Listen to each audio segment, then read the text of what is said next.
Welcome back. When most of us go to the grocery store, it's all about getting groceries. Not so for the boy you're about to meet in Faribault. Boyd Hoopert shows us how his visit comes down to feeding the soul.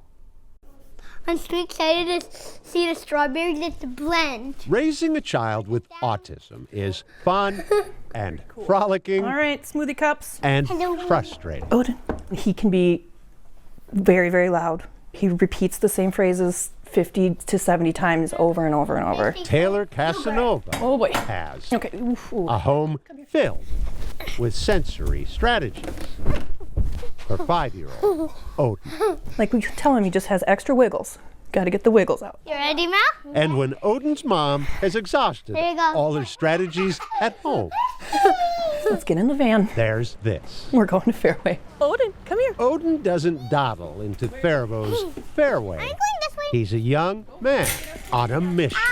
His favorite thing to do, probably in the world. Odin's mom knows better than to even suggest We have this. taking him to Aldi, Target, or Hy-Vee. I mean, he's not this excited when we go to the pool. Oh, there it is. Pools don't have produce, Haley! nor do they have Odin's people. Hi, honey. How are you today? Odin invited Haley-O to his birthday party.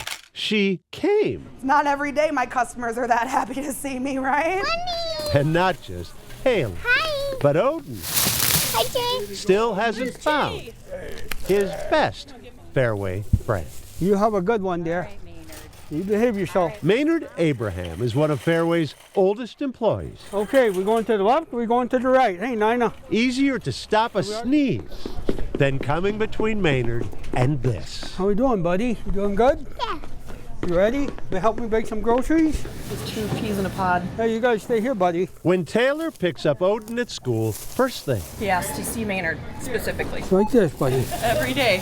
she snapped this photo the day Odin made Maynard a birthday card. And I think that was the first time Maynard let him hug him. You ask her, is she having a good day? You have a good day. Maynard couldn't care less about Odin's autism. God didn't make nobody perfect, you know. Maynard and Odin Yep. just seem to get each other. Root beer. I like root beer. Do you? Yeah. Waffles. I like waffles too. It is very tough having a kid with autism, for sure. But this is like one of the bright spots. Fairway, come for the food. I'm so excited. Stay I am too. for the therapy. We'll bake some more. Boyd Hoopert, Carol 11 News, You're my buddy. Faribault. Well, this afternoon, the Mill City Museum is getting major bragging rights. It's one of the best history museums in the country. For the 4th year in a row, they're a finalist for USA Today's 20 Best History Museums. That museum is built into the ruins of the historic Washburn Mill in downtown Minneapolis. Right now, it's in 6th place, but you can boost its ranking by voting. We have that information on our website, KARE11.com.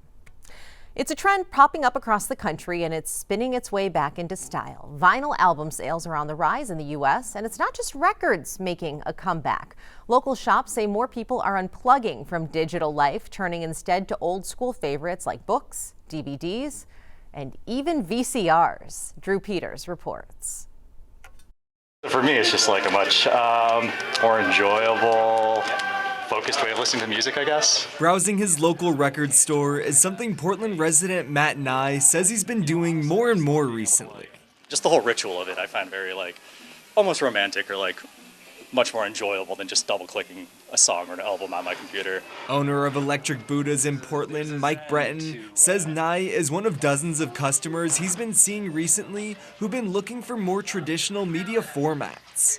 There's been a huge demand for things you would normally have given away a year or two ago or 5 years ago. People are looking for VCRs. People are looking for even DVD players now. A demand Breton attributes mainly to the increased prevalence of AI-produced media and digital streaming services that rely on subscription fees rather than paying to own each piece of media. People having the real thing, not having this intangible, ghostly connection to what makes them happy, but rather have it themselves.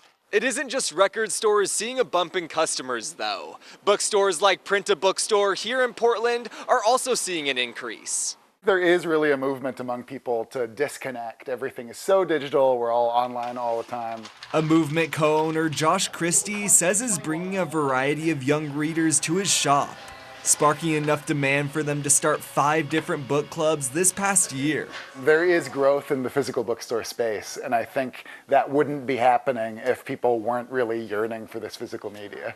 Among the customers looking to disconnect are Zoe Sabatish and May Peterson, And then I'll read the covers of a bunch and then choose one. who say the overwhelming onslaught of constant access to media through our screens is pushing them to spend more time reading physical books.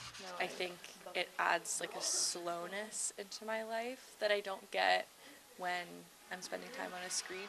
A trend they say they're seeing grow among their generation, and one both shops hope continues. Stick with us. There is more news and weather coming up after the break.